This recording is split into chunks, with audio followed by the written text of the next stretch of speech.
I have a big job as Susan's husband and Nick's dad. Susan and Nick are more safe and their freedoms more secure because President Trump has put his America First vision into action. It may not have made him popular in every foreign capital, but it's worked. President Trump understands what my great fellow Kansan President Eisenhower said.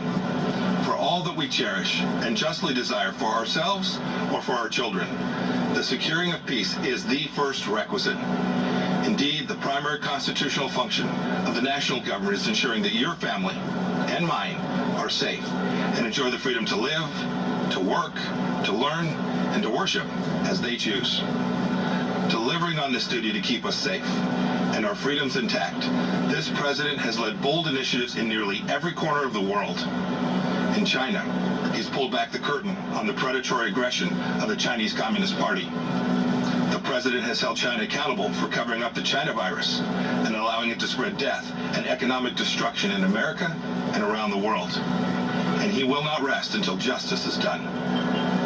He has ensured that the Chinese Communist Party spies posing as diplomats in America are jailed or sent back to China.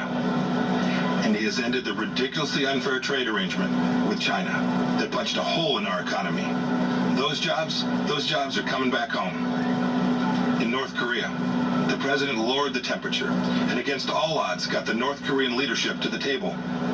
No nuclear tests, no long-range missile tests, and Americans held captive in North Korea came home to their families as did the precious remains of scores of heroes who fought in Korea. Today, because of President Trump, NATO is stronger, Ukraine has defensive weapon systems, and America left a harmful treaty so our nation can now build missiles to deter Russian aggression.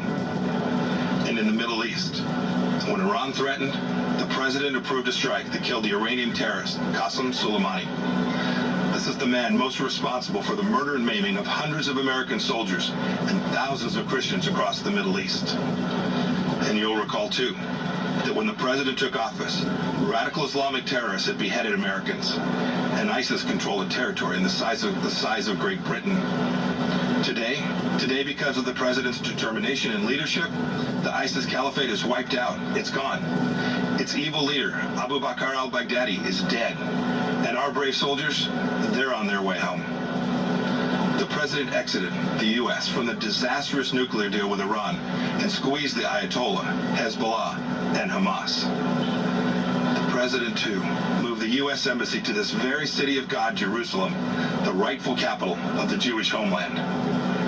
And just 2 weeks ago, the president brokered a historic peace deal between Israel and the United Arab Emirates. This is a deal that our grandchildren will read about in their history books. You know, as a soldier, I saw firsthand people desperate to flee to freedom. The way each of us can best ensure our freedoms is by electing leaders who don't just talk, but who deliver.